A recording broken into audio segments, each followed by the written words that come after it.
Wśród wielu sądów interpretacyjnych na temat lalki mógłby, rzadko się pojawia, ale mógłby się pojawić także taki, który definiuje lalkę jako powieść o miłości albo powieść o relacjach pomiędzy kobietami i mężczyznami.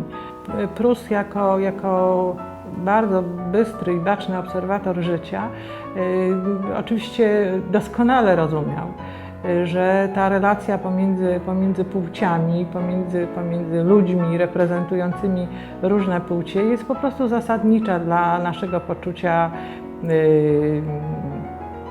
Dzisiaj może byśmy dodali nie tylko różne, ale też te same płci, ale Prusowi to jeszcze wtedy pewnie nie przychodziło do głowy. Ale w każdym razie ta relacja taka erotyczna, w bardzo szerokim rozumieniu tego słowa, decyduje o naszym poczuciu wartości, o luksusie naszego życia.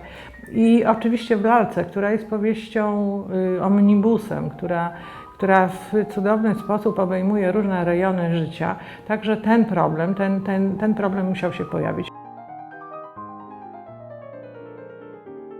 Oczywiście wiele już złego powiedziano o Izabeli Łęckiej i oczywiście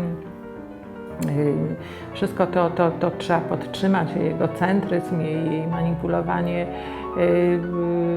kochankami czy też mężczyznami zainteresowanymi jej osobą, jej wyabstrahowanie ze świata społecznego, wszystko to są ogromne wady i na pewno też w dekalogu Prusa z punktu widzenia jego dekalogu, jego zasad to były grzechy podstawowe. Ale oczywiście Prus jako bardzo dobry powieściopisarz nie ogranicza się do tych negatywów.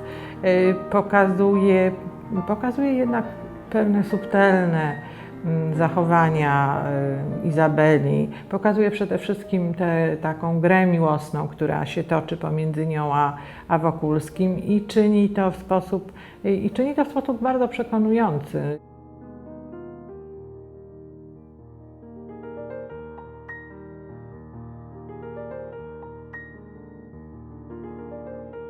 Zupełnie poza granice obowiązujące czy osiągalne w tym czasie przez powieść polską wykracza postać pani Wąsowskiej, która jest osobą o niezwykle szerokich horyzontach światopoglądowych, jeśli chodzi właśnie o pozycję kobiet. Bardzo nie kryjącą swojej seksualności ani w ubiorze, ani w zachowaniu. Zdolną do tego, żeby w sposób bardzo otwarty rozmawiać na temat kobiecości, na temat seksualności z Wokulskim. Oczywiście pokazane są też inne typy kobiece, które w rzeczywistości XIX-wiecznej, nie wiem czy to dzisiaj jest aktualne, bardzo mocno zarysowywały swoją obecność. Myślę tutaj o pannach na wydaniu, które z jednej strony kokietują, z drugiej strony szukają dobrego męża. Jest tam również postać kobiety idealnej, anioła, to oczywiście pani Stawska.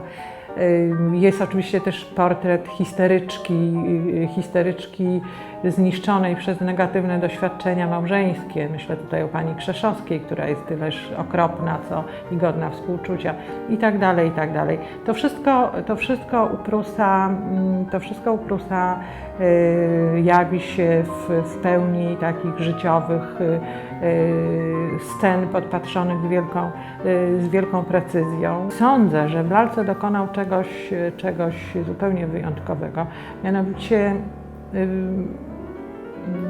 wykroczył poza tę dwupłaszczyznowość i zastanowił się, przedstawił zjawisko, które wymyka się zarówno tym biologistycznym interpretacjom, jak i tym kulturoznawczym. Mianowicie pokazał fenomen miłości, fenomen miłości jako sytuacji egzystencjalnej szczególnego rodzaju. Zjawiska, które oczywiście jakoś odnosi się i do tych fenomenów biologistycznych, i do tych fenomenów kulturowych, bo wzory kochania, wzory miłowania są wzorami kultury, ale pokazał też wyjątkowość tego zjawiska.